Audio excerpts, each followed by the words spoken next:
Bandung adalah ibu kota Provinsi Jawa Barat, Indonesia yang memegang peranan penting dalam pemerintahan dan ekonomi wilayah tersebut. Kota ini dikenal dengan beberapa julukan termasuk Paris Panjapa dan Bandung Lautan Api. Namun julukan yang menarik perhatian adalah Kota Kembang. Nama Kota Kembang sendiri ini tidak berkaitan dengan keindahan alam Bandung, tetapi lebih kepada kawasan lokalisasi Saritem. Kawasan ini terletak dekat stasiun kereta api, tepatnya di antara Jalan Astana Anyar dan Gardu Jati. Saritem, sebuah bagian bersejarah dari kota Bandung, telah ada sejak zaman kolonial Belanda pada tahun 1838 ketika kota Bandung baru berusia 28 tahun. Nama Saritem sering dikaitkan dengan sosok Nyai Sari Iteng atau Nyai Saritem yang digambarkan sebagai seorang wanita cantik dengan gaya berkebaya tradisional Jawa pada masa lampau. Nyai Saritem menjadi bagian penting dari sejarah dan identitas kota ini.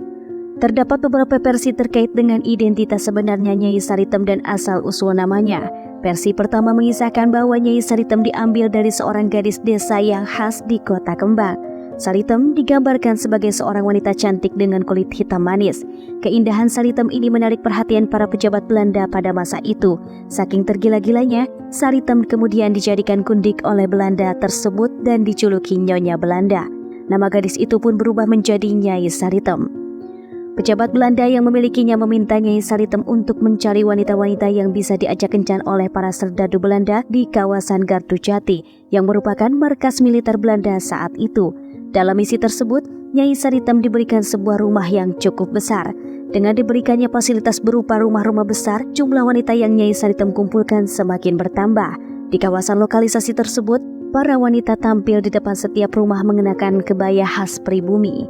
Nyai Saritem tidak hanya mengumpulkan wanita dari kota Bandung, tetapi juga dari daerah lain seperti Cianjur, Sumedang, Garut, dan Indramayu. Rumah-rumah lokalisasi yang dikelola oleh Nyai Saritem semakin terkenal. Tidak hanya serdadu muda yang sering berkunjung, tetapi juga serdadu lanjut usia yang datang sebagai pelanggan. Seiring dengan perkembangan kota Bandung, bisnis ini menarik perhatian teman-teman Nyai Saritem, yang juga merupakan gundik atau istri simpanan orang Belanda.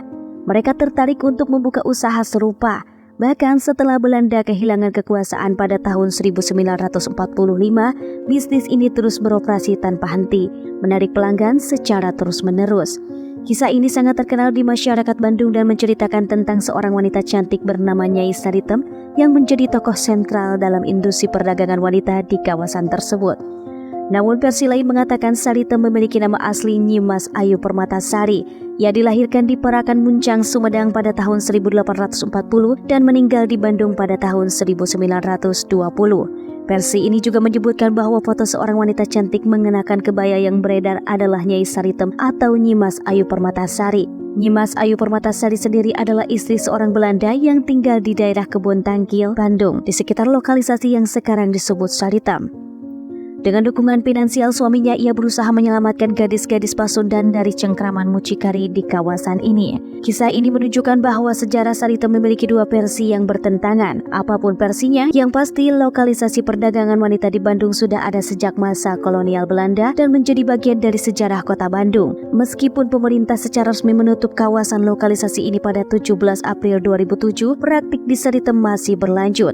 Pada tahun 2015, polisi melakukan razia besar-besaran di kawasan ini dan berhasil mengamankan 169 pekerja wanita Saritem dan 28 mucikari. Pada tanggal 18 Mei 2023, Satreskrim Polrestabes Bandung melakukan penggerebekan di kawasan Saritem berdasarkan laporan dari masyarakat.